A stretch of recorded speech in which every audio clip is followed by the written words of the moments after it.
This is going to be your Thanksgiving break, so I hope you enjoy it and can take the week off. But if you decide that you want to work ahead, I've went ahead and listed these assignments. These are the last assignments, except for the exam, that are going to be required. And these assignments are due by 12/4, so that gives you plenty of time to get those in. What they are is chapter 16 and 17, just finishing up the book, and then a couple labs uh, in the network lab software. So that'll finish out the labs, and then we have a couple of the Professor Messer videos to finish those off, and then study for your final exam. Here's your upload folders for the labs, and here's some things to look over for your network exam, final exam coming up. And so there's no assignments this week, and you can get weeks 12, 13, and 14 in this week, and week 16 you can still get it in here too. There's no additional assignments, so just make sure you get everything turned in by at least week 16, and that way I have time to grade it.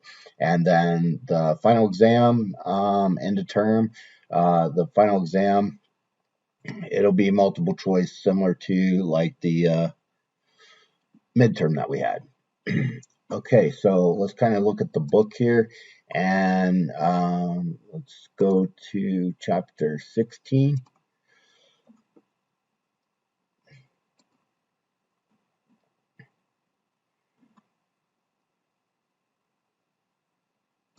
And the 2-minute drill. Okay, so in this chapter, you studied about the different logs that are available, and I have some things we're going to go over preloaded here. I can share with you. So let's see here. So the logs.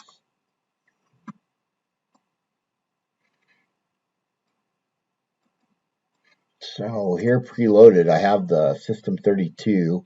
So if I pull this down a little bit, you can see here that we have the System 32 logs, and if I go up one layer here, then you can see we have cloud files, we have the different logs here. So you could just click in one and there's no log there. Let's see if we have a log here. So we do have some logs here that we could take a look at, and if I open one of these up, and I'll just pull it across so you can kind of see what it looks like. So we'll go ahead and expand that, and you see that we've had some errors. So Defender Advanced Threat Protection, I had a problem with the download.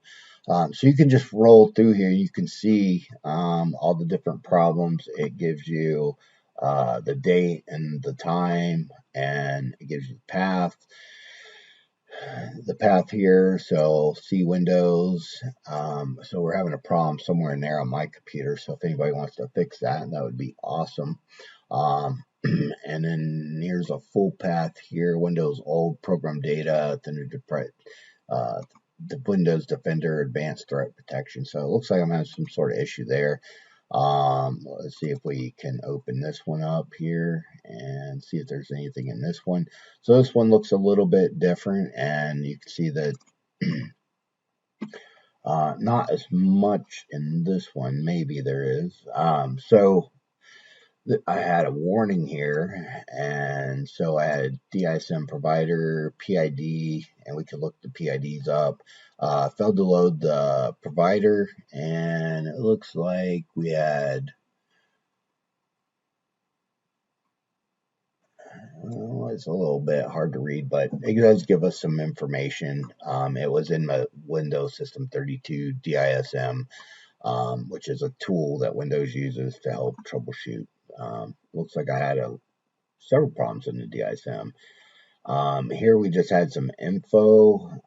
Let's see. So clean up temporary installation files. So there's some stuff going on there. But you can roll through these, and you can use these to kind of locate like the date and time that something started happening, and kind of get some information about that. So um, so that's where your files are going to be, your Windows files are going to be located. um, and review the logs on a regular basis. At a network admin, you'll have several logs that you look at. You'll have SNMP, which is Simple Network Management Protocol, which is used to manage the SNMP enabled network devices. And then you'll be able to pull the information from there from the management information base. Syslog is a technology that can have all logs for all your systems and devices sent to one place, so that's convenient.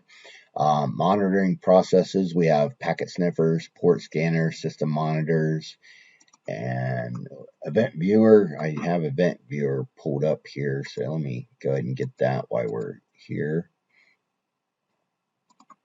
So here's event viewer, and you can see that I'm on the overview and summary page right now. We have looks like we had a couple errors in the um, kernel, which is not good. Windows updates had a couple problems there. But you can come in here and you can open all these up and you can see the different logs. So if it's an application type issue, it goes in the application log. Security goes in the security setup. It goes in the security. And if it's system, it goes in the system. So let's take a look at my security log real quick and see what was going on. So I have had a lot of audits apparently. So there's all those. Let's take a look at the application. And I just have a bunch of information. So successfully scheduled software protection service for restart. So I guess good. Glad that happened, I guess. Setup. We had some, so I had something was changed here, details. So we could go in here and take a deeper look and see what's going on. But anyways, this is where your logs are going to be at. And let's see, I had some hardware events here. Let's see if I've had anything. So I haven't had any hardware events, which is good. Tell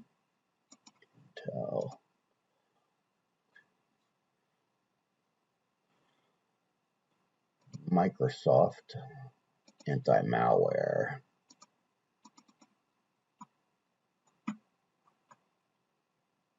So we don't have anything in that one either. So, but anyways, your event viewer, and you can just go down through here and you can take a look and see if you're having any problems.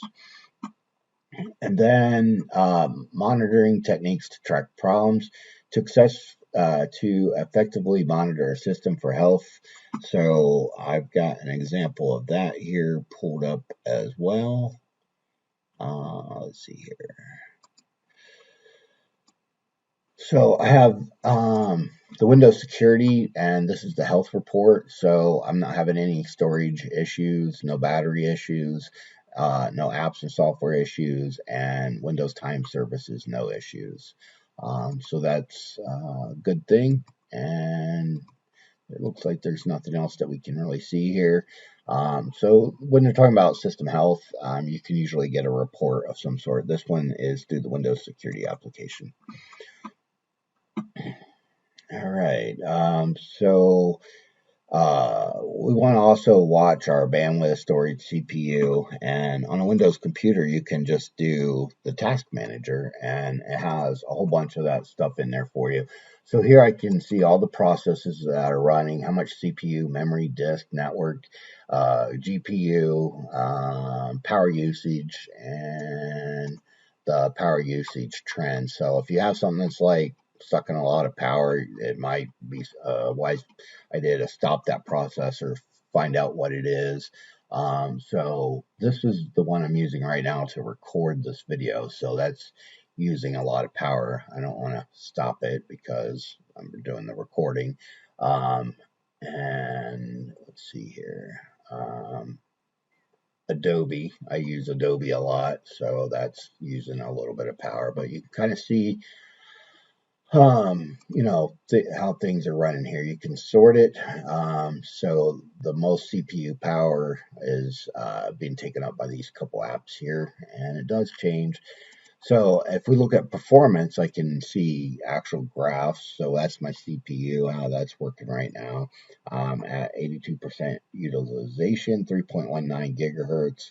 I have 346 processes running, threads. I got 4,568, and my uptime's been pretty good here. So 13 hours, 39 minutes, 43 seconds. You can see the base speed, the sockets, the cores. So I have 2 cores, logic processors 4, virtualization I'm not using. I do have the Hyper-V support. My L1, L2 cache are at 128 and 512 kilobytes, and L3 cache is at 4 megabytes. L3 cache is usually shared between all the cores, so I have the 2 cores, so it would be shared between those. Memory, we have 6.8 gigabytes in use. Committed is 10.5, and my page pulled is 353, and so my speed is 2133 megahertz. Slots used 1 of 2. I'm using for form factor SODIMM, and so there you get some information about your memory. My C drive, here's what's happening with my C drive. So we got some capacity and system disk, page files I'm using, and type is my SSD. Ethernet. So this is my Ethernet connection. This is hardwired in to my network. And then my GPU, which is graphics processing unit. So I can see how my video card's using. So I'm using like 56% utilization of it, which isn't too bad, I guess. App history, I can go through, see which apps have been called. My startup, I can see what's in my startup menu. My users, I can see who's been logged on and how much, a summary of kind of what they're using. I can jump into the details. I can see the PID. I can see the status. I can see who's using it, the CPU usage, the memory location, and if virtualization is going to be working there. And then we have our services. So there's a ton of services that are running. You can stop and start these services, which I'm not going to do because my computer's running right now. But if you're having a problem of some sort, you could stop the service and try starting it again. Sometimes that'll fix it. Okay, here. So let's jump to the next chapter. And we'll go to the table of contents and go to chapter 17, and then we'll hit the 2-minute drill, and I've got some other things preloaded here that we're going to talk about. Okay, so for this chapter, it was managing your network. So basically, you have to kind of know what these things are supposed to do, how they're supposed to work, and then when you get problems, it's a little easier to figure out what's wrong with it and how to fix it. When you first encounter a problem, it's important to determine the system or the symptoms. You need to determine whether the problem relates to workstation, work groups, LAN, or WAN. Determine whether the problem is consistent. And let's see here. It's important to isolate the subsystems involved with the problem. And the troubleshooting methodology, when you troubleshoot network problems, it's important to follow a logical procedure. Having others troubleshoot the problem as a team will give you many different perspectives and theories. Sometimes it's possible to recreate the problem, learning exactly why and how it occurred. It is critical to know the 7-step network. CompTIA has a step that they use, and let's see here. I brought it up right here. So they want you to identify the problem, establish the theory of probable cause, test the theory to determine the cause, establish a plan of action to resolve the problem and identify potential effects, implement the solution or escalate as necessary, verify full system functionality, and if applicable, implement preventive measures, and document findings, actions, and outcomes. So this is what you have to memorize, and they kind of work this into all the questions on the CompTI test. Um, okay, so, and often there's more than one way to correct the problem, each with its own set of related issues and consequences. In some cases, it's very clear whether a system or operator error has occurred. So a lot of times there's nothing wrong. It's just that somebody's done something wrong and they think it's not working. So checking the physical and logical indicators. So all the link lights and the lights on the equipment, just give those a quick scan and make sure that the lights are looking at the way they are supposed to, that there's no errors flashing at you, and that the lights are all lit and lit the way they're supposed to be. Similar to the air display and the air log, which contains listings of errors encountered. And Network Monitor is an outstanding tool for monitoring the network performance of your system. Performance Monitor tracks the use of resources by the system and then other symptoms and causes of network problems. So we have experienced network administrators know that cabling is one of the most common causes of network failure. That is true. Make sure you know the symptoms of cable problems, how to correct them. There are many ways to continually monitor the status of servers and make sure they're working properly. When you bring a new server online or configuring a server with a new service such as DNS, it's important that you begin by verifying the configuration is correct. Make sure that you know the purpose of DNS in the host files, and a server running a virus scanning program can make all the difference in keeping viruses out of your network. Network troubleshooting tools. So we're going to have diagnostic tools to really help with the troubleshooting. They have loopback connectors, TDRs, oscilloscopes, network monitors, and protocol analyzers. So let's kind of take a look here at some of the things that I have here. So syslog. So this is the syslog, and I really hate to use Wikipedia, but they kind of did a good job with this one. So I'm going to go ahead and link it out to the course, and you can read over and get a little bit more understanding of the syslog. And then packet sniffing. So right here, it kind of goes over the packet sniffing for you, how it works, and two main types. You have the hardware and software, and and then it gets into what kind of information does packet sniffing gather and when you should consider it, security, and then for references, there's some different things down here that you can take a look at, and this one right here, packet sniffing basics. So, and then the fundamentals of wireless network sniffing. So everything's going wireless nowadays. So I'll link this in here too. And let's see, the 10 best packet sniffer and capture tools. So here we're getting what are the packet sniffers and how do they work, the benefits of packet sniffing, and it kind of gives you some graphicals here. So you have a client, identify the root cause, packets, address end user slowdowns, and you have a network trap. Here you have your network sniffer, and you're analyzing the traffic, and then you can improve your security based on what you're seeing here. So this is a good thing to kind of look at, and then it gives you examples of what you would see in business. So this is SolarWinds that is widely used in business. And then let's see here. Number 2, we have Passler. This is a network monitor, so you can see you have different like graphs and stuff that show you visualizations of your network.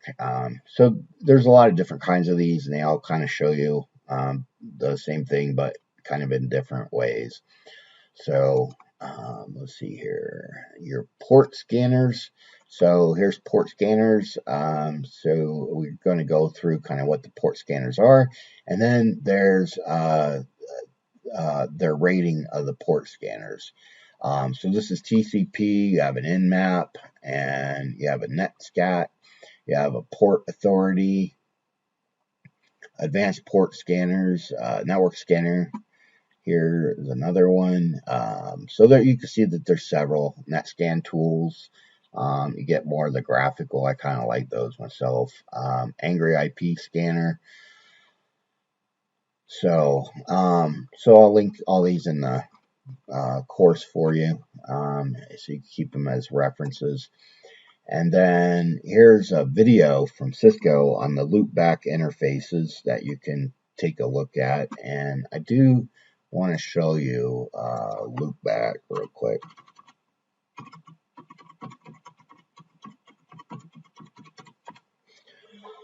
So we'll just take a look at some of the images here.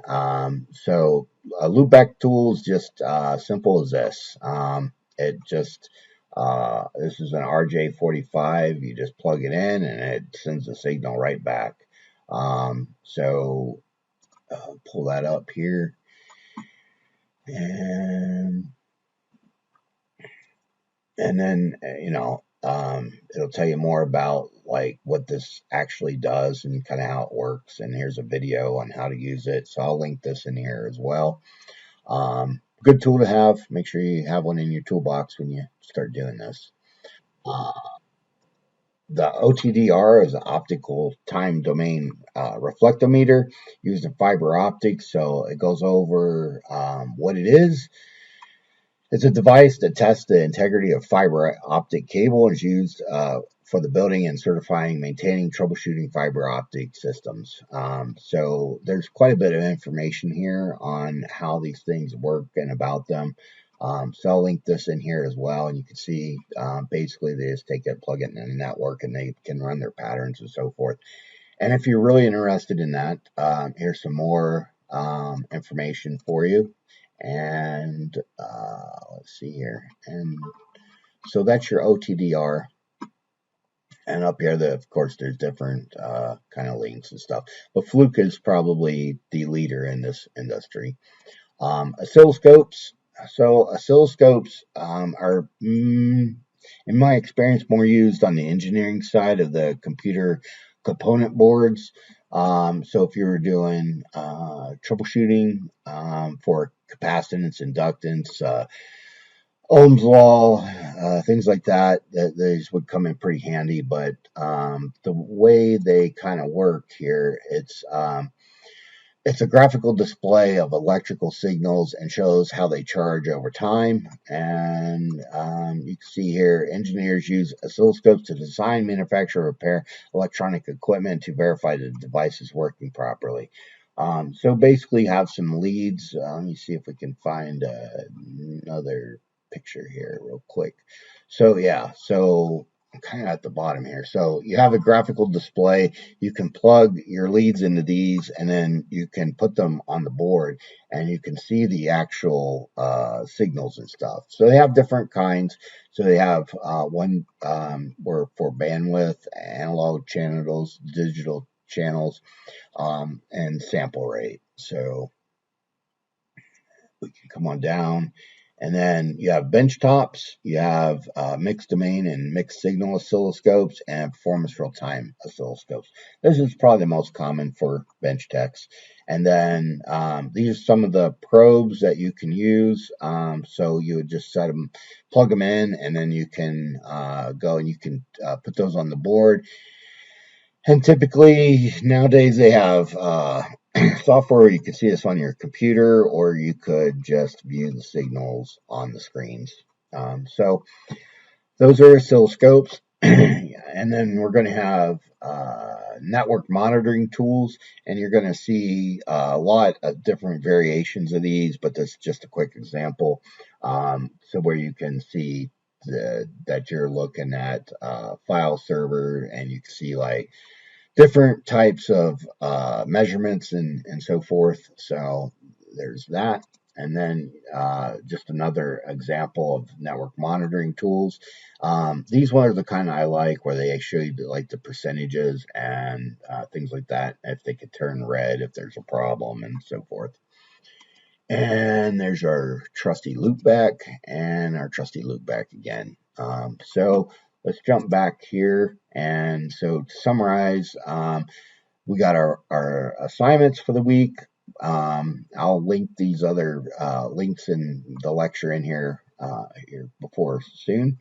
And then, so this is Thanksgiving break. None of these assignments are required to be done this week, but putting them out there for you. So you have week 15 and week 16 to get them all turned in. And if you're straggling, missing any assignments from the course, make sure to get those in before the course ends. And you have your a couple study guides here for the exam and a full week here to study for it, and then the final exam um, we'll have to have it completed by 12:15 is when I need it done. You'll have 3 attempts, and you don't have to wait for me to grade it. I'll take the best of the 3, and you'll have 90 minutes for 75 questions, and good luck.